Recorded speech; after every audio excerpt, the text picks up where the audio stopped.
Hello guys, welcome to another Overwatch video. Today I'm going to be doing a little Lucio guide here. One game on Ilios. I'm just going to go through my gameplay and give you some tips to help you become a better Lucio, because Lucio is pretty much going to be in the meta forever. You know, he's got so much utility. His speed boost, his wall ride, everything about him is just so unique. And for that reason, he will just always be in every team comp, no matter how much they nerf him. Before we start though, I've got to say that I'm not a perfect Lucio player. I'm in low diamond, so there are going to be areas of my game which I will need to improve drastically.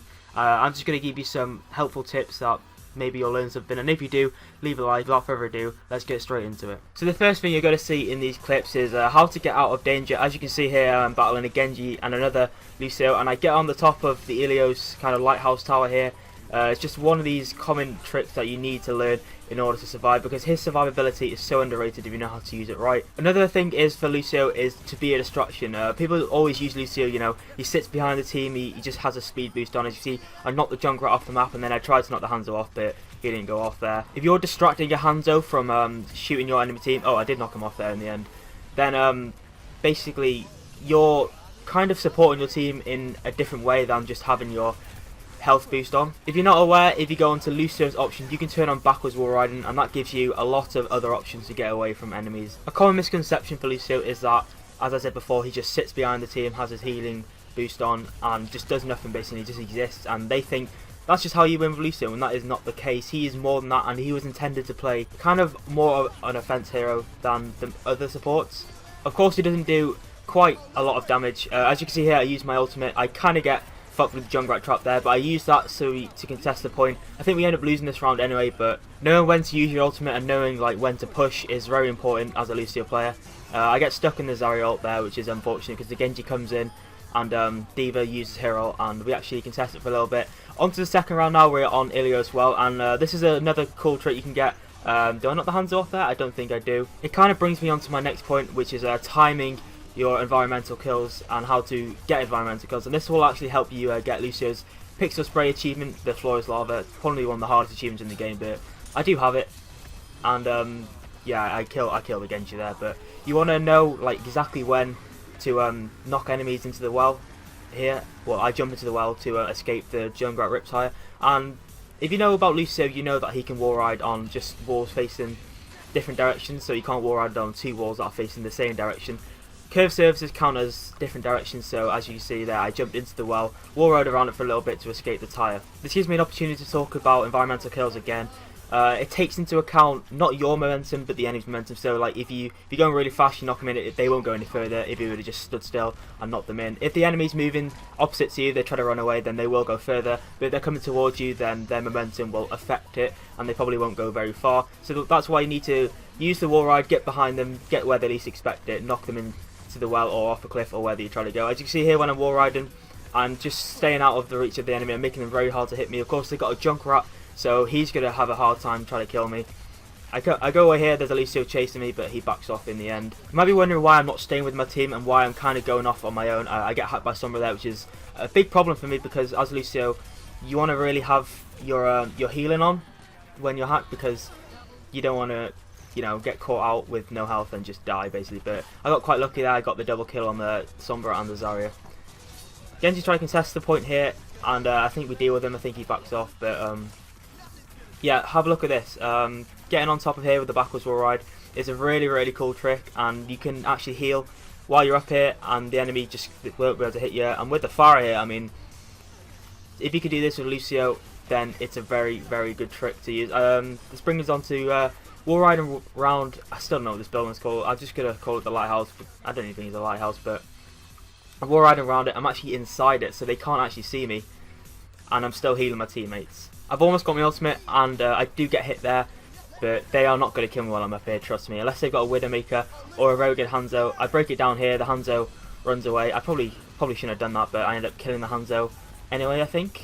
No, he goes off to his team, and then I'm kind of fucked at this point because everyone's after me, but the Pharah bails me out, and I think, yeah, we do end up winning this round. The Sombra dies, and that's it, I think. You might have noticed that I'm not dying much as Lucio, and when you play Lucio, staying alive is probably one of the most important things. Yeah, we do end up winning this round, and now we are on the ruins, and this is a very interesting map because you've got a lot of pillars to ride on.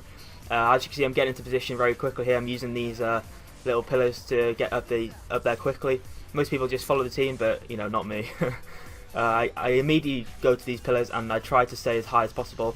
I try and knock Genji off, but of course he's got double jump, and I get hacked again, which is not very good. So I try and escape, but I end up dying here, I believe. Very bad positioning from me, but you know what you can see me doing here is I try to latch onto the pillars so I can get high ground early as possible, give my team the healing and speed that they need, and you know keep everyone healed and give everyone the confidence to go out and attack, because when you don't have a healer it's very difficult to organise attacks. When people will be like, oh, I go in, I just die. Unless you've got self-healing heroes, then it's very easy for Lucio, because he doesn't do an awful lot of healing, it's just there, you know what I mean.